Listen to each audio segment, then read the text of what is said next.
বিশ্বকাপে কঠিন গ্রুপে পড়ল আর্জেন্টিনা, যেখানে পাড়ি দিতে হবে দুর্গম এক পথ। শক্তিশালী প্রতিপক্ষকে সামলে যেতে হবে নকআউট পর্বে, যার জন্যে সেরা খেলাটাই খেলতে হবে লিওনেল স্কালোনি বাহিনীকে। গ্রুপ পর্বের পরে রোড টু ফাইনাল পর্যন্ত বিশ্ব চ্যাম্পিয়নদের সম্ভাব্য প্রতিপক্ষ হতে চলেছে কারা, সেই সব এক করে বিস্তারিত জেনে নেব রিপোর্ট।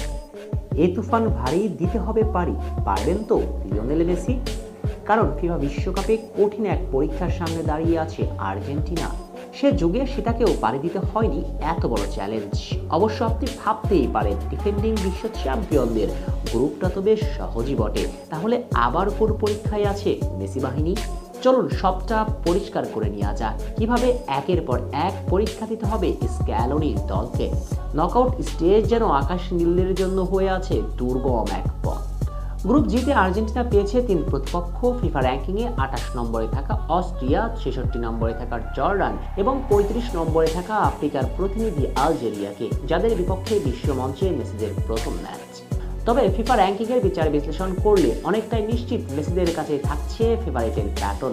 অর্থাৎ ধরে নেওয়া যায় আর্জেন্টিনা এই গ্রুপের সম্ভাব্য চ্যাম্পিয়ন। এখন প্রশ্ন হচ্ছে, আর্জেন্টিনা গ্রুপ চ্যাম্পিয়ন হলে 32 দলের নকআউট স্টেজে আকাশ নীলদের প্রতিপক্ষ হচ্ছে কে? আর এখানেই আছে টুইস্ট, কেননা নয়া নিয়ম অনুযায়ী আর্জেন্টিনা যে গ্রুপের চ্যাম্পিয়ন দল হলে খেলবে এইচ গ্রুপের রানার্স আপের সঙ্গে। আর এইচ গ্রুপে অবস্থান করছে সাবেক 2 বিশ্ব চ্যাম্পিয়ন স্পেন এবং উরুগুয়ে।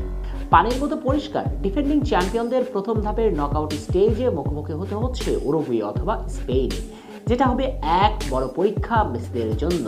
এই পরীক্ষা উতরিয়ে যাবার পরে আরো এক কঠিন বাস্তবতার সামনে পড়তে হবে আকাশ নীলদের। ধরুন আর্জেন্টিনা প্রথম ধাপের নকআউট স্টেজ পার করে রাউন্ড অফ 16 পার করলো, এরপর আরো বড় পরীক্ষার সামনে পড়তে হবে স্ক্যালোনির ছেলেদের, কেননা সেখানে তাদের জন্য অপেক্ষায় থাকতে পারে ক্রিস্টিয়ানো রোনালদোর পর্তুগাল। তবে বলে রাখা ভালো, যদি পর্তুগাল তাদের গ্রুপ থেকে গ্রুপ চ্যাম্পিয়ন হয়ে কোয়ার্টার ফাইনাল পর্যন্ত আসতে পারে। অবশ্য পর্তুগাল না আসলেও পথটা যে সহজ হবে তা নয়, বরং বাস্তবতা হচ্ছে সেখানে আকাশ নীলের জন্য অপেক্ষায় থাকতে পারে ফ্রান্স কিংবা ইংল্যান্ড অথবা ক্রোয়েশিয়ার মতো পরাশক্তির দলরা। যার মানে সেমির বাধা পাড়ি দিতে আর্জেন্টিনাকে কমপক্ষে 3টি বড় বাধা পেরিয়ে যেতে হবে। তাই 3বারের বিশ্ব চ্যাম্পিয়নদের জন্য আগামীর বাস্তবতাটা বেশ কঠিন।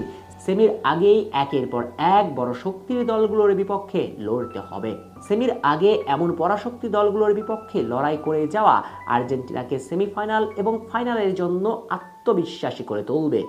যারা বিগত দিনে প্রমাণ করেছেন বড় ফেভারিট দলগুলোর বিপক্ষে কিভাবে চোখ রাঙানি দিয়ে জয় তুলে নিতে হয়, তাই সবাইকে টপকিয়ে নিজেদের যোগ্যতার ছাপ রেখে লিওনেল মেসির দেশকে হতে হবে বিশ্ব চ্যাম্পিয়ন।